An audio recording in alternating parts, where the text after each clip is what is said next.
want to ask now, who is your targeted audience apart from the godparents? We've seen you've spoken a lot about the role of the godparents. Who's your target audience other than godparents that you need to get a hold of this book?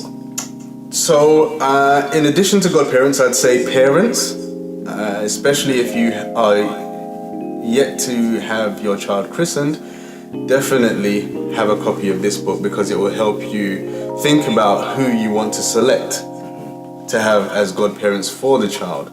Because it's all well and good you thinking, well, I've got a work colleague that I've worked with for several years, or I've got a good friend who I grew up with. As much as they're your close friends, they might not necessarily be the best people to appoint as godparents to your child. So for parents, it'd also be the audience I'd be looking to. And also churches, because that's where godparents are appointed. So if you're a church leader, a minister, pastor, especially if you're a bishop or someone who has a position over several churches, definitely would love to be in contact with you all, because having this in large quantities in your assemblies would be of great benefit. Because if you have them there, whenever a parent comes to you and says they'd like to christen their child, this should be part of the package that goes to the godparents. And you will be meeting godparents that I will never meet. So if you have these there on premises, you're already equipped to either sell it to them or give it to them, depending on how you would like to proceed. Okay, now we're going to be talking because I noticed that you've got two books. Yes. And one is I think I personally say one is a master copy. That's like folks. This is like an encyclopedia. It's so well researched. It's unbelievable. Now, in a little while, you're going to tell us the difference between the different. You just a little bit more about other stuff you do as well. Yeah. So another thing that I have come into play now is safeguarding. So you can no longer just select people because you like them to be godparents. You have to make sure that they're safe. So do you want to speak a little bit about that? I know it's all mentioned in the book. Do you want to say a little bit more about that, making sure, how do you know that the person you're asking to be a godparent, apart from reading your book, how are you going to know that this person is safe to be engaged as a godparent? Okay, so it depends on what level you want to take it to. So for parents who are choosing to appoint their own family members, that's probably one of the safest routes, because that's your family. So appointing family members is often the preferred choice of some people. For example, my very first goddaughter is also my very first niece.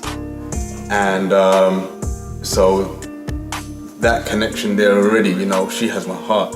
And there's nothing that I would, and we want more individuals to kind of have that mindset. But if you're going to appoint somebody who's not family, I'm not saying that people who are not family can't do wrong. Yes. We do have to be mindful of certain things.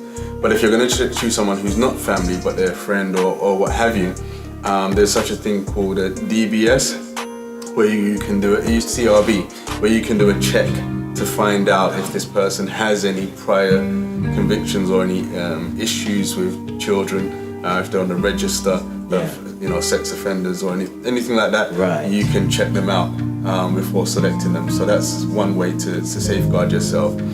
But the book also talks about how to position yourself in a way where you're using wisdom to make sure that you have appropriate conversations.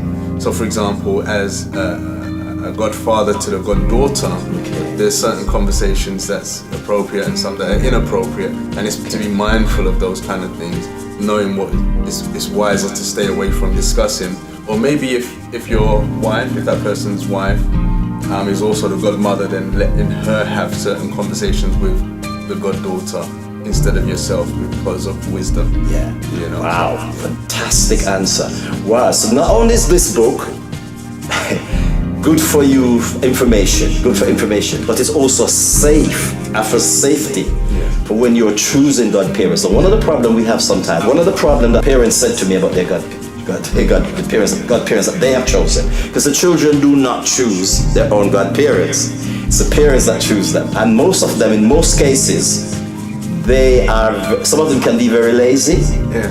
From the day they come to the party and you don't see them again. Yeah. At Christmas time or birthday time, they will send a present, but they rarely interact with their godchildren. And this is one of the reasons why this book is a must for every potential godparent and parents that are appointing godparents. You need to get a hold of this book. Amen. I'm not advertising, but I that's how impressive I am with the book.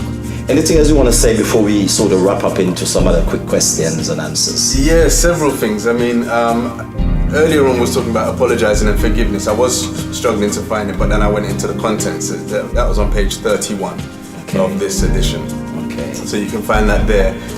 Also, you mentioned about godchildren not choosing their godparents, which they can't really do. However, I have a testimony in here of a godchild who did select her godparents. If you want to know more about that, you've got to get your coffee. Yeah, okay. But yeah, it's a powerful resource. Okay, right, let's move on. We're going to move on. Quick, rapid question and answers, right? Okay, so we know that, by the way, I must say this something about Martin. He's not just an author. He does add a lot of other stuff. You want to tell us about some of the stuff that you do before we go on into... I love music. I write and I do spoken word. So look forward to hearing some music from me at some point in the near future. And this is not the only book you've written, actually. No, I've also written another book. I've written a book for grandparents. So whilst this is for godparents, I've written one for grandparents. It's like a book/diary based on the scripture that talks about leaving an inheritance for your children's children.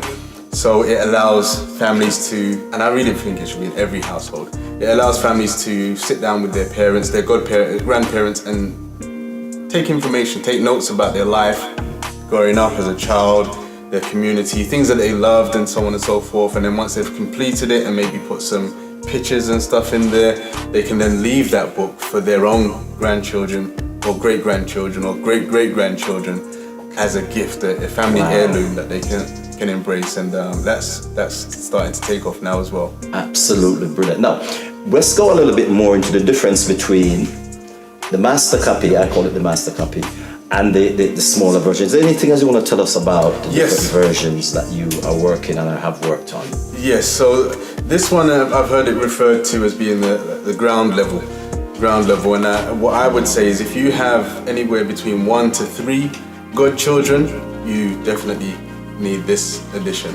This will supply you sufficiently. And this has been blessing many people in the community.